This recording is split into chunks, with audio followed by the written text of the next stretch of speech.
ወልድ መንፈስ ቅዱስ አሐዱ አምላክ አሜን። መኖር ሲደክምህ በሚል ርዕስ ማለትም የኤልያስ ታሪክ መሪ ቃል ደግሞ አቤቱ ይበቃኛል እኔ ከአባቶች አልበልጥምና ነፍሴን ውሰድ ብሎ ለመነ ከሚለው የአንደኛ ነገሥት ምዕራፍ 19 ቁጥር 4 መነሻ በማድረግ የዛሬ መንፈሳዊ ትምህርታችን እንጀምራለን። የተወዳጃችሁ የእግዚአብሔር ቤተሰቦች ምድራዊ ሕይወት ጉዞው ረጅም፣ መንገዱም እሾህና ጋሬጣ የበዛበት ነው። አንዳንድ ጊዜ ተራራውን ወጥተን ድሉን ተቀዳጅተን በቃ አለፈልን ስንል ሌላ ያልተጠበቅነው ፈተና ማዕበል ይመጣና አቅማችን ይፈታተነዋል። በዚህ ሰዓት ጉልበታችን ይዝላል፣ መንፈሳችን ይደክማል፣ አይኖቻችን እንባ ያቀራሉ። ዛሬ የምንመለከተው ስለ ታላቁ ነቢይ ኤልያስ ነው። ኤልያስ ማን ነው? ሰማይን የዘጋ እሳትን ያዘነበ የጣዖት ካህናትን በካራሜል ተራራ ያሳፈረ ሕያው እግዚአብሔርን ብሎ ሲናገር ነገሥታት የሚንቀጠቀጡለት ኃይል ነቢይ ነው። ኃያል ነቢይ ነበር። ነገር ግን ከዚህ ሁሉ ታላቅ ድል በኋላ ንግሥት ኤልሳቤጥ መልእክት ላከችበት። ነገ በዚህ ሰዓት ነፍስን እንደነሱ አደርጋታለሁ አለችው። ኤልያስ ይህንን ሲሰማ ሸሸ። የካራሜልን ድል ትቶ የእግዚአብሔርን ኃይል ዘንግቶ ወደ በረሃ ሸሸ። ሰውነቱ ደከመ፣ መንፈሱም ዛለ። ከአንድ ዛፍ ክትክት ስር ተቀምጦ መኖር ሰለቸኝ፣ ይበቃኛል፣ እኔ ከአባቶች አልበልጥምና ውሰደኝ አለ። ውሰደኝ። ይህ የኤልያስ ጩኸት የብዙዎቻችን ጩኸት ነው። ጌታ ሆይ ይህ ሁሉ መከራ ይበቃኛል፣ መኖር ሰለቸኝ፣ ማረፊያ ስጠኝ ያልንበት ጊዜ ስንት ነው? እስኪ ይህንን የድካም ስሜትና የእግዚአብሔርን ፈውስ በጥልቀትና በስፋት መንፈሳዊ መነጽር አድርገን እንመርምረው። አንድ ስለ ልቦናዊ ትንታኔን እንየው። በሳይንሱ ፊሎዞፊካል ሳይኮሎጂካል ፐርስፔክቲቭ ይሉታል።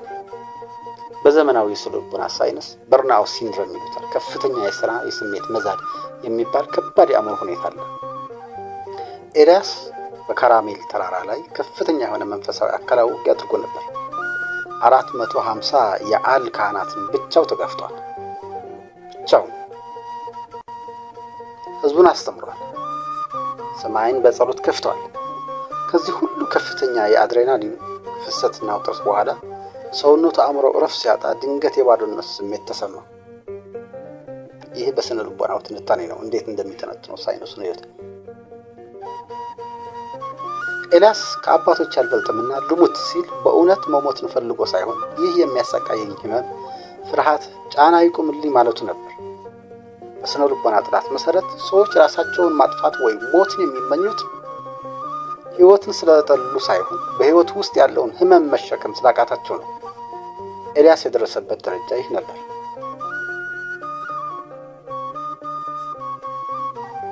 በዚህ ወቅት የሰው ልጅ አእምሮ ነገሮችን አጋኖ ያሳያል። ኤልያስ እኔ ብቻዬን ቀረሁ፣ ነፍሴም ሊወስዱ ይሻሉ አለ። ይህ በሳይንሱ ኮግኒቲቭ ዲስቶርሽን የተዛባ አመለካከት ይባላል። እውነታው እግዚአብሔር ላልሰገዱ 7000 ሰዎች አስቀርቻለሁ አለ። ስለ ልቦናዊ ድካም እውነታን ያዛባብናል። ብቻችንን እንድንሆን ማንንም እንደሌለ እግዚአብሔርም እንደሆነ ያስመስላል። መድኃኒቱ ምንድን ነው? ኤልያስ በዛፍ ስር ተገኘ። በዛፍ ስርም ተኛ። እንቅልፍ ወሰደው። እግዚአብሔር መጀመሪያ የሰጠው መንፈሳዊ ትምህርት ሳይሆን አካላዊ እረፍት ነበር። አእምሮ ሲደክም፣ ሰውነት ሲዝል መንፈሳዊ ነገር አይገባንም። ስለዚህ እግዚአብሔር በመልአኩ አማካኝነት ቀሱ አበላው፣ አጠጣው፣ እንደገና አስተኛው። የስነ ልቦና ፈውስ የሚጀምረው እረፍት በማድረግና የእግዚአብሔርን ለስላሳ ድምፅ በመስማት ኃይለኛው ንፋስ፣ የምድር መናወጥ፣ እሳት ኤልያስን አልፈወሰው። የፈወሰው የምትነፍስ ቀጭን ድምፅ ናት። ጩኸት በበዛበት ዓለም አእምሯችን የሚፈውሰው በጸጥታና በእርጋታ ውስጥ ባለው የእግዚአብሔር ድምፅ ነው። ሁለተኛ፣ ታሪካዊ ትንታኔ ሂስቶሪካል ፐርስፔክቲቭ ነው የምንመለከተው። በታሪክ በቤተ ክርስቲያን የገዳማዊ ሕይወት ታሪክ ውስጥ የገዳማውያን አባትና ኮከብ የሆነው ቅዱስ እንጦንስ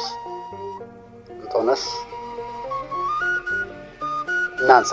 ቅዱስ እንጦንስ ዓለምን ንቆ ንብረቱን በትኖ በበረሃ ውስጥ ለብዙ ዘመናት ሲጋደል ዲያብሎስ በተለያዩ መንገድ ይፈትነው ነበር።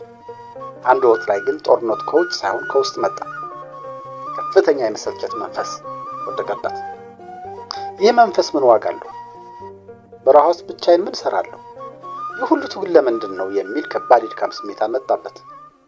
ጸሎቱን አልነት አለ። ዝምታው አስጨነቀው። መዝሙሩ ጠፋበት። ቅዱስ እንጦንስ ወደ ሰማይ ቀና ብሎ ጌታ ሆይ መዳን እፈልጋለሁ፣ ነገር ግን ሐሳቤ አልቶኝ አለ። ይህ መሰልቸት እንዴት ላሸንፍ? ምንስ ላድርግ ብሎ በምሬት ጮኸ። በዛን ጊዜ አንድ መልአክ በሰው ተመስሎ ተገለጠለት። መልአኩ ተቀምጦ በዘንባባ ቅጠል ቅርንጫፍ ይሰራ ነበር። ከጥቂት ቆይታ በኋላ ደግሞ ተነስቶ እጅን ዘርግቶ ይጸልይ ነበር። እንደገና ተመልሶ ይሰራ ነበር። መልአኩም ወደ እንጦንስ ዞሮ እንጦንስ ሆይ እንደዚህ አድርግ ትድናለህ አለው። እንጦንስ ሆይ እንደዚህ አድርግ ትድናለህ አለው። ይህ ታሪክ ለዘመናት ለክርስቲያኖች ትልቅ መጽናናት ሆኖ ኖሯል። ታሪክ የሚያስተምረን መንፈሳዊ ሕይወት ሲደክምና መኖር ሲከብደን ተአምር መጠበቅ ብቻ ሳይሆን ጸልይና ስራ የሚለውን መርህ መከተል እንዳለብን ነው። እጃችንን በስራ ልባችንን በጸሎት በማፈራረቅ ሕይወትን ማደስ እንችላለን። መሰልቸት የሚሸፈነው በመተኛት ወይም በተስፋ መቁረጥ ሳይሆን በትንሽ የለውጥ እንቅስቃሴ ወይም አክሽን ነው። አክሽን እንደሚሉት በሰነልባ በትንሽ የለውጥ እንቅስቃሴ ነው። ቅዱስ እንጦንስ ስራውና ጸሎቱ በማፈራረቅ የድብርትን መንፈስ አሸነፈ፣ ለዓለምም ብርሃን ሆነ። ዛሬ ለእኛ የሚነግረን ተነስና ትንሽ ነገር ስራ፣ ትንሽ ነገር ጸልይ፣ ለውጥ ይመጣል ነው።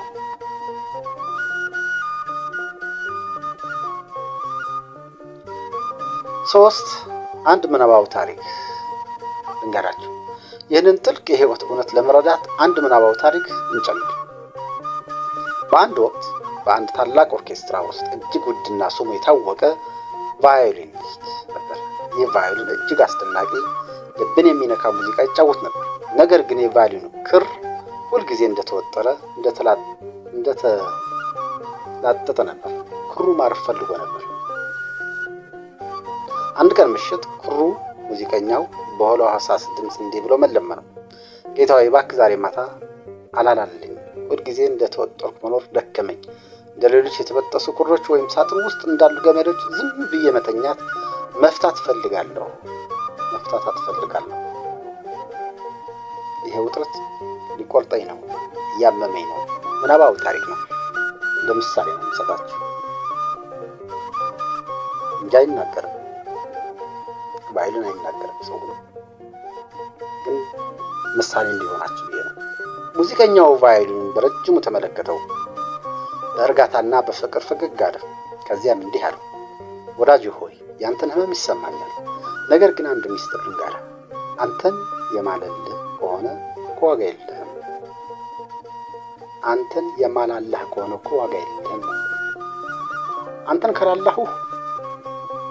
ዋጋ የለህም አለው። ድምፅህን የሚጠፋው፣ ሙዚቃህ የሚሞተው፣ ዋጋህ የሚረክሰው በተላላህና በተኛህ ጊዜ ነው። ያንተ ክብር ያለው በውጥረት ውስጥ ነው። ሰዎች የሚወዱህ፣ የሚያዳምጡህ፣ በዋጋ የሚገዙህ በዚህ ጭንቀት ውስጥ ሆነህ በምታመጣው ጣፋጭ ዜማ ነው። አንተ ስትወጠር ዓለም ይጽናናል አለው። ሙዚቀኛው ቀጠልና አይዞህ፣ ከመጠኑ በላይ እንድትበጠስ አልፈቅድም። ነገር ግን ዜማው እንዲወጣ ውጥረት ያስፈልጋል።